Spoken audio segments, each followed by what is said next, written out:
And this, of course, a former Olympic category discipline. And there you have the countries and indeed the competitors looking forward to try and win this prestigious European title. Conditions are good. The flags are like soldiers standing attention on the mast.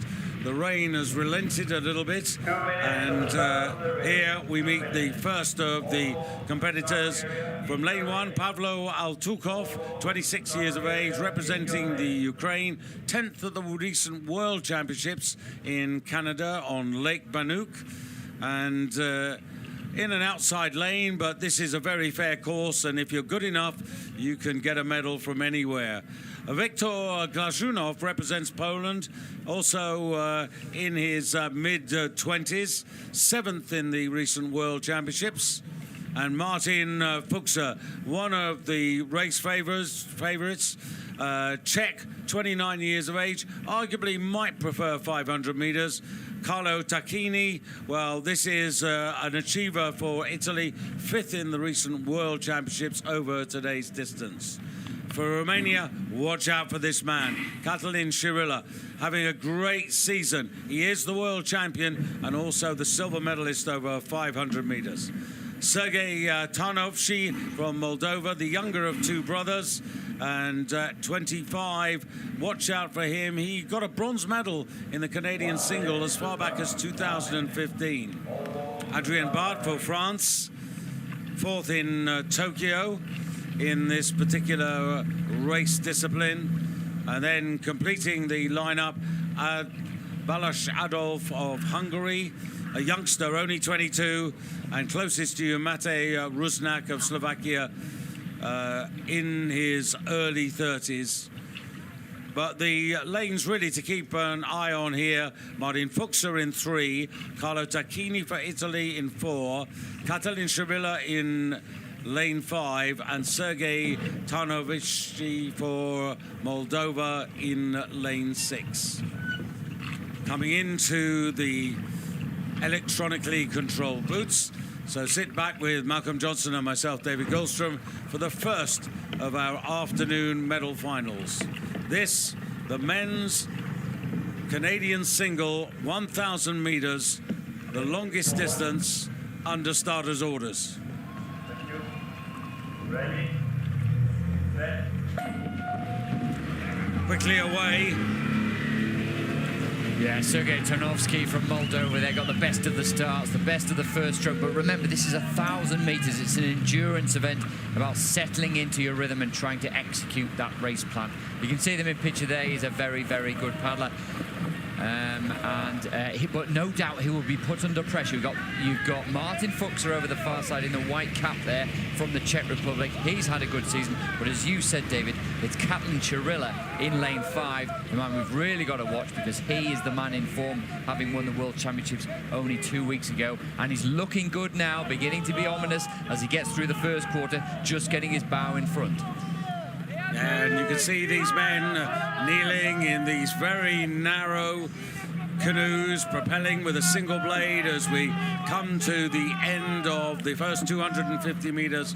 And it is the man from Romania going into the lead.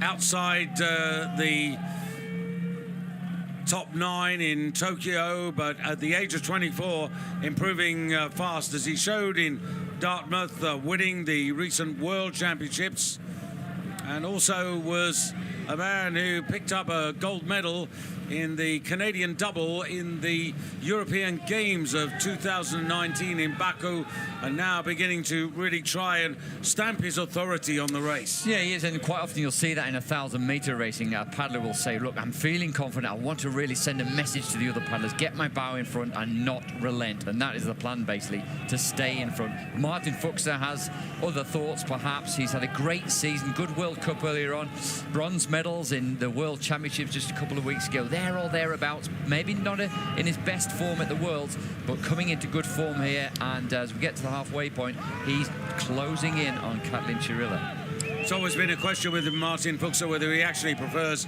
500 meters. He's the son of Peter Fuchsa. He's got a younger brother, Peter, as well. And his dad was a double world gold medalist. Here he is.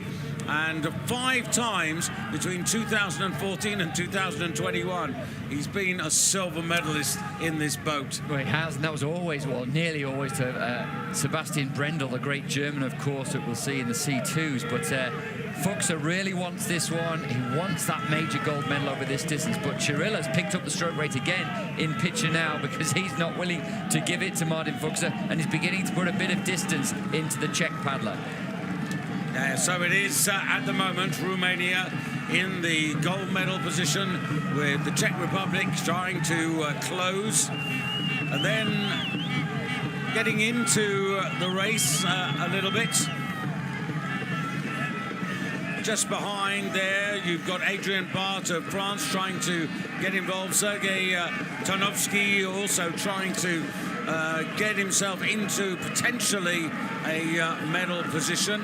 And also, watch out, look at the battle for bronze, because the front two have broken away now, and it's the man Carlo Tacchini who's emerging out of the rest of the pack to races through, and is trying to re-contact the front two. And look at the stroke rate of the Italian. Yeah, it's really picked up. He's now assured himself of the bronze medal, the Italian, but he wants to put these other two under pressure. Martin Fuchsa goes again, tries to put Chirila under pressure before we get to the end.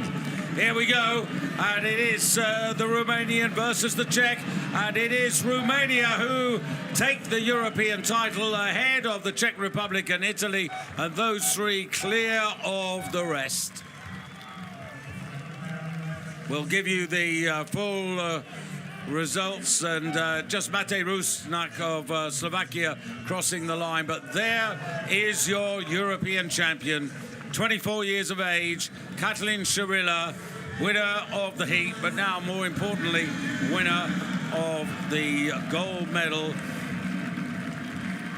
And Carlo Tacchini, who won the other heat to qualify directly for today's final, having to settle for the bronze medal, and Martin Fuchsa having achieved yet another silver. It's incredible, isn't it? He might not be best pleased with that, but it's amazing his longevity in the sport, Fuchsa, and he was coming strong, putting Catalin Chirila under a lot of pressure, but Chirila's been in such great form, he was able to hold on. Tarnovschi, you can see in picture, got away to a really good start, particularly those first few strokes. Strong in the middle, but just perhaps faded a little bit towards the end. And the pole was coming strong as well for that, closing in on the bronze medal. But Fuchsa and Chirila got away, and it was a battle between those two over the last 250 meters for the gold medal.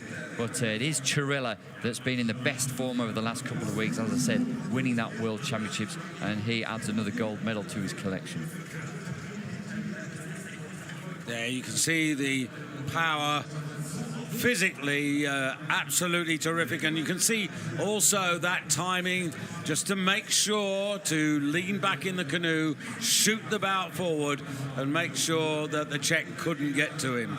Yeah, I mean, he's a big man, Chirila, and it copes very, very well. Got a high centre of gravity in a very unstable boat, but a great performance. So it is Catalin Chirila who is the European champion. Martin Fuchsa, oh dear, has to settle for a silver medal yet again, and Carlo Tacchini with the bronze. And you can